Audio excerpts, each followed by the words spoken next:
যারা ন্যায় বিচার করে, ইনসাফের সঙ্গে বিচার করে, আল্লাহকে রাজি খুশি করে, আল্লাহকে সন্তুষ্ট করে। জনগণ ভালোবেসে তোমাকে নেতা বানিয়েছে টাকা ছাড়ার আশায়, অন্যরকম বিচার করছো। আমাদের কলিজা বাবরি মসজিদ ভেঙে তুমি রাম মন্দির তৈরি করলে, তবে মনে রেখো পৃথিবীর ইতিহাসে লেখা থাকবে এই রকম নিকৃষ্ট দেশে মুসলমানদের বাবরি মসজিদকে ভেঙে রাম মন্দির তৈরি করেছে। আজকাল বর্তমান সমাজের কিছু কুলাঙ্গার ঘরের সন্তান আছে মুসলমান, তারা বিজেপিতে ভোট দেয়। তোর ইঁদুর মারা বিষকে মরে যাওয়া দরকার ছিল।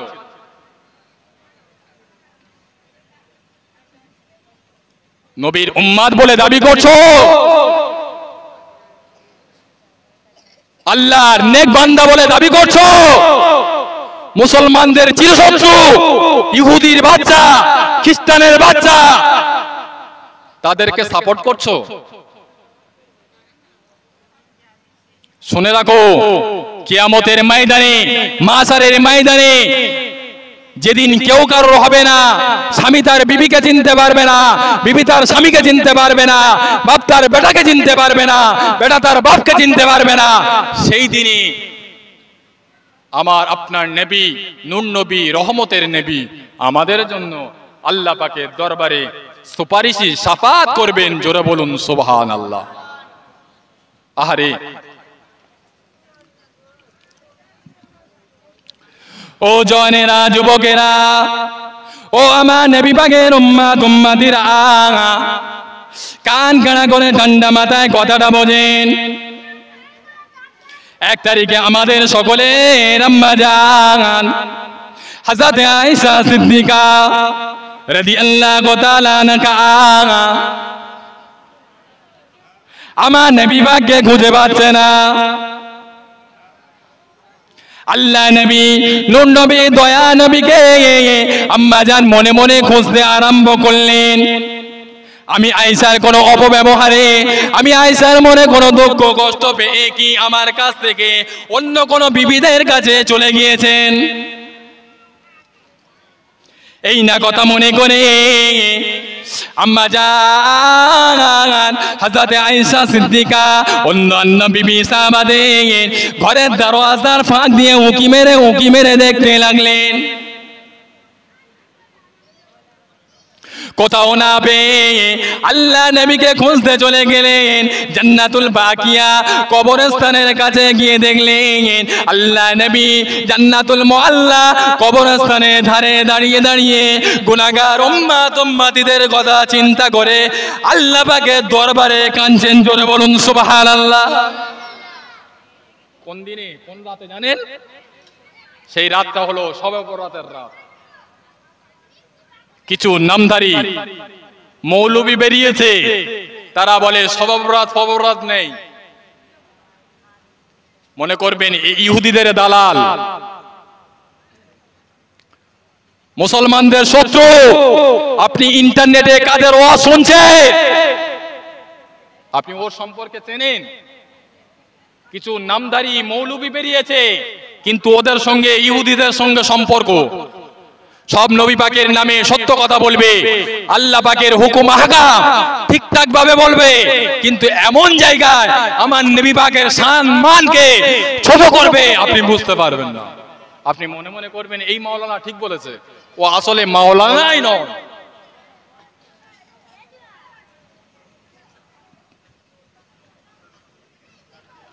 আম্মা জান হযরত আয়েশা সিদ্দিকা রাদিয়াল্লাহু আনহাকে আল্লাহ নবী দেখে বললেন, ও বিবি আয়েশা, তুমি রাতের বেলায় এই কবরস্থানের ধারে দাঁড়িয়ে দাঁড়িয়ে কি করছো? আল্লাহ নবী বললেন, ও বিবি আয়েশা, তোমাকে তো রাতের বেলায় কোনো সময় কবরস্থানের কাছে দাঁড়িয়ে দেখতে থাকি না।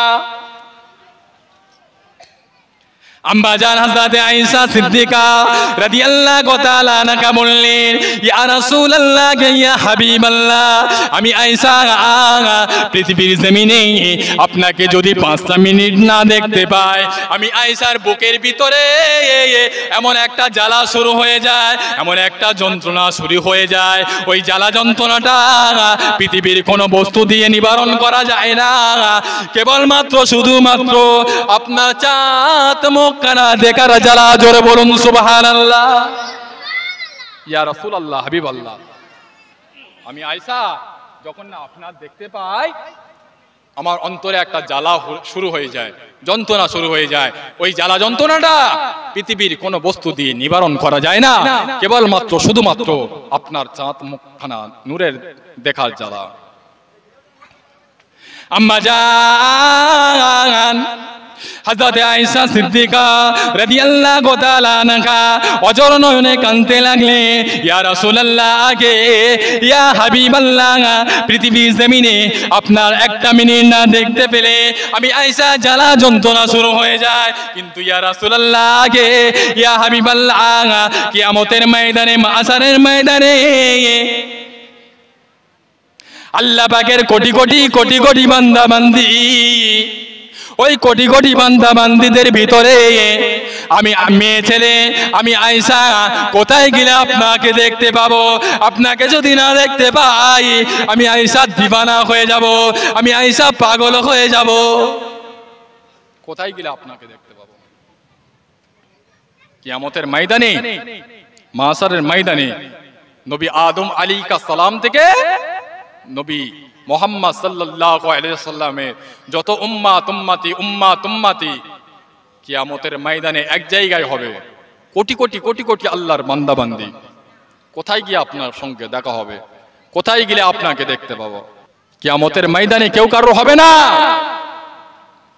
ওয়া ইয়াকুলুনা আদামা সাফিউল্লাহ ইয়াউমাল কিয়ামাতে ইয়া রাব্বি নাফসি নাফসি, ওয়া ইয়াকুলুনা দাউদ يوم القيامة يا ربي نفسي نفسي، ويقولون إبراهيم خليل الله يوم القيامة يا ربي نفسي نفسي، ويقولون عيسى روح الله يوم القيامة يا ربي نفسي نفسي।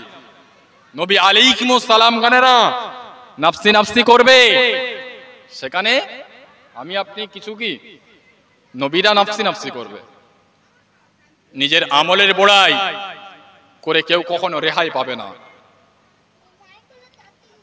আম্মা জান হযরত আয়েশা সিদ্দিকা রাদিয়াল্লাহু বললেন, ইয়া রাসূলুল্লাহ, হাবিবাল্লাহ, কিয়ামতের ময়দানে কোথায় গেলে আপনার সঙ্গে দেখা পাবো? আল্লাহ নবী বললেন, ও বিবি আয়েশা, আমি রাসূলুল্লাহর সঙ্গে যদি দেখা করার দরকার হয় হাওজে কাউসারের কাছে খোঁজ করবেন। আম্মা জান হযরত আয়েশা সিদ্দিকা রাদিয়াল্লাহু তাআলা আনহা বললেন, ইয়া রাসূলুল্লাহ ইয়া হাবিবাল্লাহ, আপনি কেন হাওজে কাউসারের কাছে দাঁড়িয়ে থাকবেন?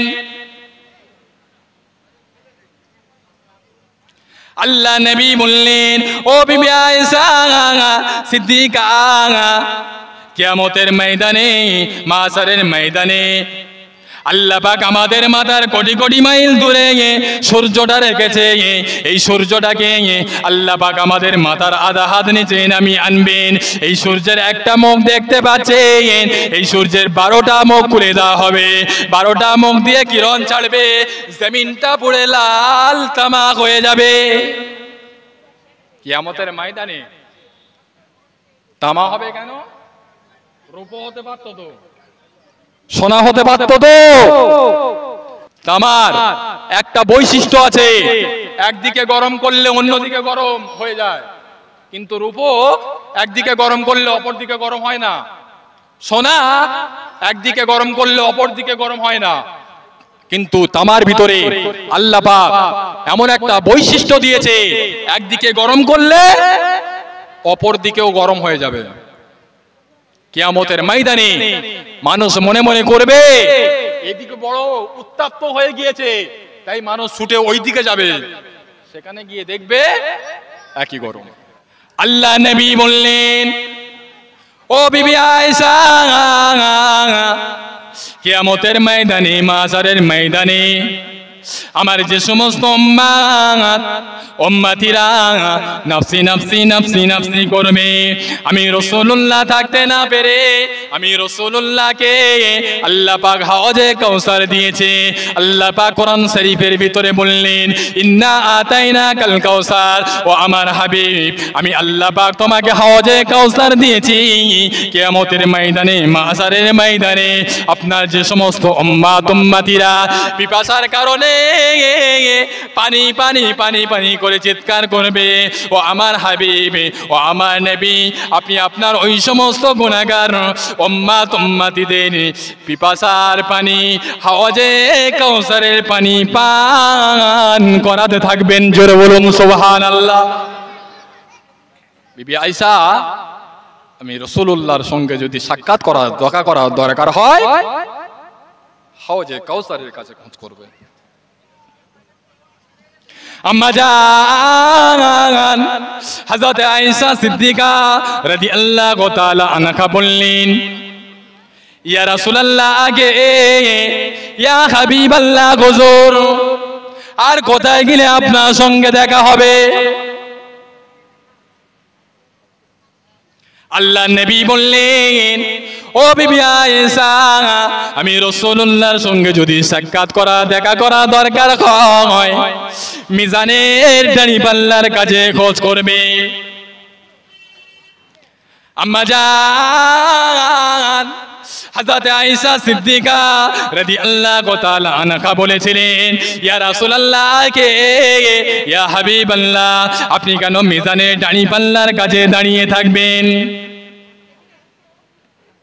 আল্লাহ নবী বললেন, ও বিবি আয়েশা, আমার গুনাহগার উম্মতিদের নেকি এবং গুনাহ ওজন করবে। কি রকম ওজন করবে? ফামাইয়া আমাল মিসকালা যাররাতিন খায়রান ইয়ারা ওয়া মাইয়া আমাল মিসকালা যাররাতিন শাররান ইয়ারা। আল্লাহ পাক চুল পরিমাণে বিচার করবেন। নেকির পাল্লা যদি ভারী হয়ে যায়, তাদেরকে আল্লাহ পাক জান্নাতে দিয়ে দেবে। যদি গুনার পাল্লা ভারী হয়ে যায়, তাদেরকে আল্লাহ পাক জাহান্নামায় দিয়ে দেবে। ও বিবি আয়েশা, আমি রাসূলুল্লাহ তাকিয়ে তাকিয়ে দেখতে থাকবো, আমার কোন গুনাহগার উম্মতিদের নেকির পাল্লা যদি হালকা হয়ে যায়, গুনার পাল্লাটা যদি ভারী হয়ে যায়, আমি রাসূলুল্লাহ থাকতে না পেরে আমার শাহাদাত আঙ্গুলখানা নেকির পাল্লার উপরে চাপিয়ে দেব। চাপানোর সঙ্গে সঙ্গে নেকির পাল্লাটা ভারী হয়ে যাবে। জোরে বলুন সুবহানাল্লাহ। আর একটু জোরে বলুন সুবহানাল্লাহ। বিবি আয়েশা, আমি রাসূলুল্লাহর সঙ্গে যদি সাক্ষাৎ করা দেখা করার দরকার হয়, মিজানের দাঁড়ি পাল্লার কাছে দাঁড়িয়ে থাকবে। আমি রাসূলুল্লাহ আমার সঙ্গে দেখা হয়ে যাবে। আম্মা জান হযরত আয়েশা সিদ্দিকা রাদিয়াল্লাহু তাআলা আনহা বলেছিলেন, ইয়া রাসূলুল্লাহ আগে, ইয়া হাবিবাল্লাহ, আর কোথায় গেলে আপনার সঙ্গে দেখা হবে? আল্লাহর নবী বললেন, বিবি আয়েশা, আমি রাসূলুল্লাহর সঙ্গে যদি সাক্ষাৎ করা দেখা করার দরকার হয়, পুলসিরাতের পোলের কাছে দাঁড়িয়ে থাকবে। পুলসিরাতের পোলটা চুলের চেয়ে সরু, হীরার চেয়ে ধার। ওই পোল পার হতে হবে। ওই পোল পার হতে গিয়ে যদি কেউ পড়ে যায়, ডাইরেক্ট জাহান্নাম। ও বিবি আয়েশা, আমি রাসূলুল্লাহ ওই পুলসিরাতের পোলের কাছে দাঁড়িয়ে থাকবো। আমার কোন উম্মতি দেখতে থাকবো, তারা পার হচ্ছে। পার হতে হতে যখন পোল পার হই, আমরা টলমলো করি না?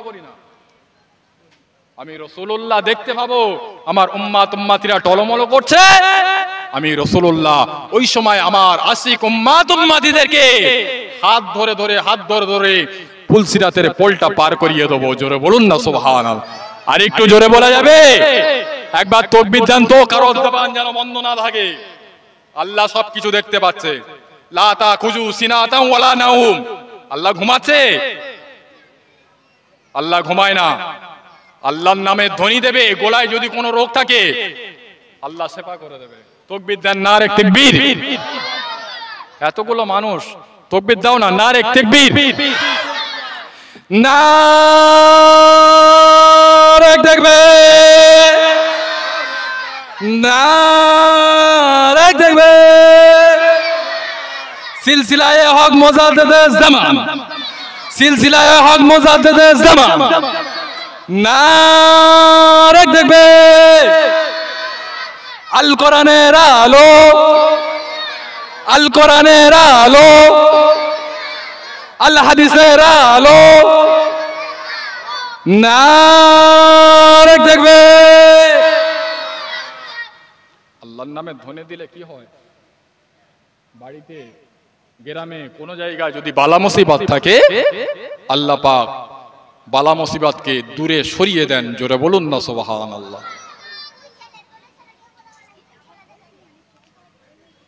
আম্মা জান আয়েশা সিদ্দিকা রাদিয়াল্লাহু তাআলা আনহা বললেন, ইয়া রাসূলুল্লাহ, হাবিবাল্লাহ, আর কোথায় গেলে আপনার সঙ্গে দেখা হবে?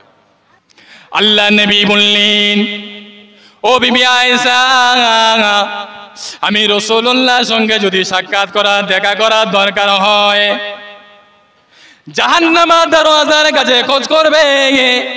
আমি রাসূলুল্লাহ, আমার সঙ্গে তোমার দিদার নসিব হয়ে যাবে। এ কথাটি শোনার সঙ্গে সঙ্গে আম্মা জান হযরত আয়েশা সিদ্দিকা রাদিয়াল্লাহু তাআলা আনহা অঝর নয়নে কাঁদতে লাগলেন। ইয়া রাসূলুল্লাহ, ইয়া হাবিবাল্লাহ, আপনি নবীদের নবী, আপনি রাসূলদের রাসূল, আপনি কেন জাহান্নামের দরওয়াজার কাছে দাঁড়িয়ে থাকবেন? আল্লাহ নবী বললেন, ও বিবি আয়েশা সিদ্দিকা, আমি রাসূলুল্লাহর অসাক্ষাতে আমার কিছু গুনাহগার উম্মত উম্মতিদেরকে আল্লাহ পাক লুকিয়ে লুকিয়ে লুকিয়ে লুকিয়ে জাহান্নামায় ফেলে দেবে। আমার উম্মত উম্মতিদের জাহান্নামায় লুকিয়ে লুকিয়ে ফেলে দেবে। আমি রাসূলুল্লাহ জাহান্নামের দারোয়ান হযরত মালিক ফেরেশতার কাছে যাব।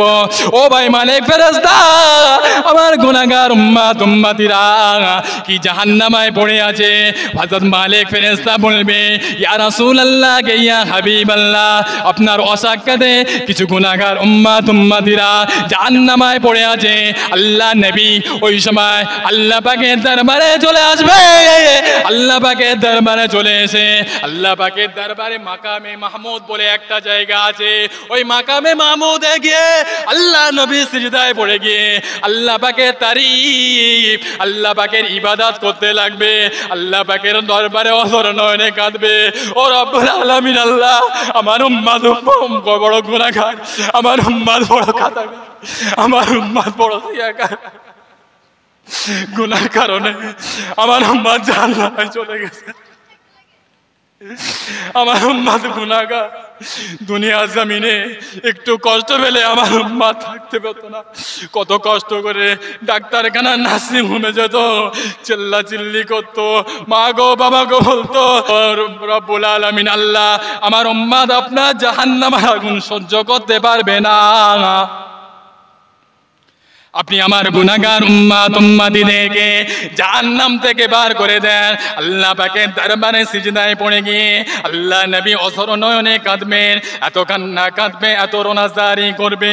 আল্লাহ পাক সব সহ্য করতে পারে, কিন্তু আমার হাবিবের কান্না সহ্য করতে পারে না।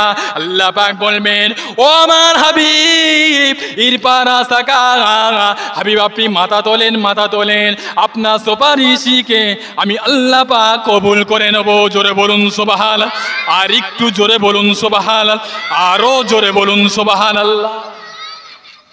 আল্লাহ পাক সব কান্না সহ্য করতে পারে, কিন্তু আমার হাবিবের কান্না কোনো মতে সহ্য করতে পারে না। আল্লাহর রাসূলের মাজার মুকদ্দাস যেখানে আছে, আমার নবী পাকের মাজার মুকদ্দাস মদিনা শরীফে, মসজিদুন নববী শরীফে, আমার নবী পাকের মাজারের উপরে একটা আয়াত লেখা আছে, যে আয়াতটা হলো, লা তারফাউ আসওয়াতাকুম ফাওকা সাউতিন নবী। আয় আমার বান্দারা, তোরা সবার সাথে বেয়াদবি কর, মেনে নেব। আমার হাবিবের সঙ্গে বেয়াদবি করলে তোকে দুনিয়াতে জেল খাটাবো, জরিমানা করাবো, আর কিয়ামতের ময়দানে কোনো গল্প হবে না, ডাইরেক্ট জাহান্নামে চলে যাবি। কিছু কুলাঙ্গার, ভণ্ড, নামদারি মৌলবি বেরিয়েছে, তারা আমার নবী পাকের সম্পর্কে বাজে বাজে মন্তব্য করে। নবী মরে গিয়েছে, মাটির সঙ্গে মিশে গিয়েছে, মোরা গরু ঘাস খায়। ও হারামির চোখ নেই, আমার নবী পাকে দেখতে পায় না। ও হারামির কান নেই, আমার নবী পাকের কথা শুনতে পায় না। আমার নবী পাকের দরবারে গিয়েছিলেন খাজা বাবা মাহিনুদ্দিন চিশতি আজমিরি রহমাতুল্লাহ আলাইহি, পীর উসমান হারুনি রহমাতুল্লাহ আলাইহি আমার নবী পাকের মাজারের কাছে গিয়ে আমার নবীকে সালাম দিয়েছিলেন। মাজারের ভিতর থেকে আল্লাহর নবী সালামের জবাব দিয়েছিলেন। খাজা উসমান হারুনি, খাজা বাবা মাহিনুদ্দিন চিশতি আজমিরি রহমাতুল্লাহ আলাইহি প্রতিটি পলকে পলকে আমার নবী পাকের সালামের জবাবটা শুনতে পেতেন। জোরে বলুন সুবহানাল্লাহ। আর একটু জোরে বলে, মরা গরু ঘাস খায়, নবী মরে গিয়েছে। ফেরেশতা আজরাইল আলাইহিস সালাম আমার নবী পাকের রূহ মোবারকটা কব্জ করে নিয়ে চলে গেলেন। মুমিনদের রূহ রাখা হয়, আমরা যারা মুমিন আমাদের রূহ রাখা হয় আলা ইল্লিনে, আর কাফের ইহুদি নাসারা খ্রিস্টান ওদের রূহ রাখা হয় আলা সিজ্জিনে। ফেরেশতা আজরাইল আলাইহিস সালাম বললেন, আল্লাহ আপনার হাবিবের রূহ মোবারকটা এনেছি, এটা কি আলা ইল্লিনে রেখে দেব? আল্লাহ পাক বললেন, ও ফেরেশতা আজরাইল, আমার হাবিবের রূহ মোবারকটা আলা ইল্লিনে রাখা যাবে না। ফেরেশতা আজরাইল আলাইহিস সালাম বললেন, আল্লাহ তাহলে আপনার হাবিবের রূহ মোবারকটা আরশে আজিমে রেখে দিই। আল্লাহ পাক বলেছিলেন, ও ফেরেশতা আজরাইল, তুমি কি জানো না আমার হাবিবের কদম মোবারকের ধুলার খাতিরে আমি আল্লাহ আমার আরশে আজিমের মর্যাদা বাড়িয়ে দিয়েছি, অথচ ওই নবী পাকের রূহ মোবারকটা আরশে আজিমে রাখা যাবে না। ফেরেশতা আজরাইল আলাইহিস সালাম অত্যন্ত চঞ্চল হয়ে গেলেন, অত্যন্ত চিন্তিত হয়ে গেলেন। আল্লাহ আপনার হাবিবের রূহ মোবারকটা রাখবো কোথায়? আল্লাহ পাক বলেছিলেন, ও ফেরেশতা আজরাইল, আমার হাবিবের রূহ মোবারকটা রাখার মতন কোন জায়গা দেখতে পাচ্ছি না। তুমি একটা কাজ করো, আমার হাবিবের রূহ মোবারকটা যেখান থেকে নিয়ে এসেছিলে ওই জায়গায় আবার ফিরিয়ে দিয়েছো। কিতাব থেকে বলছি, ফেরেশতা আজরাইল আলাইহিস সালাম কম বেশি 6.5 ঘন্টা পরে আমার হাবিবের রূহ মোবারকটা আমার হাবিবকে ফিরিয়ে দিয়েছিলেন। জোরে বলুন সুবহানাল্লাহ। আর একটু জোরে বলেন। আল্লাহর রাসূলের ইন্তেকালের পরে হযরত ওমরে ফারুক লাঙ্গা তলোয়ার নিয়ে ঘুরছে। যে বলবি আমার রাসূল মারা গিয়েছে, আমি ওমর আমার এই তলোয়ার দিয়ে তাকে দুটুকরো করে দেব। হযরত আবু বকর সিদ্দিক দাঁড়িয়ে গেলেন, ভাই ওমর তুমি দাঁড়িয়ে যাও, দাঁড়িয়ে যাও। ওমা মুহাম্মাদুন ইল্লা রাসূল কদ খলাক মিন ক্বাবলিহির রাসূল। ও ভাই ওমর, তুমি কি জানো না আল্লাহর রাসূলের আসার আগে অনেক রাসূল এসেছিলেন, তারা যেমন চলে গিয়েছে আমার রাসূলও চলে গিয়েছে। হযরত ওমর ফারুক লাঙ্গা তলোয়ারটা ফেলে দিয়ে আমার নবী পাকের কাছে গিয়ে গেলেন। তখন আল্লাহর রাসূল টুকটুক করে ইয়া উম্মতি ইয়া উম্মতি ইয়া উম্মতি বলে আল্লাহ পাকের দরবারে কাঁদছিলেন। জোরে বলুন সুবহানাল্লাহ।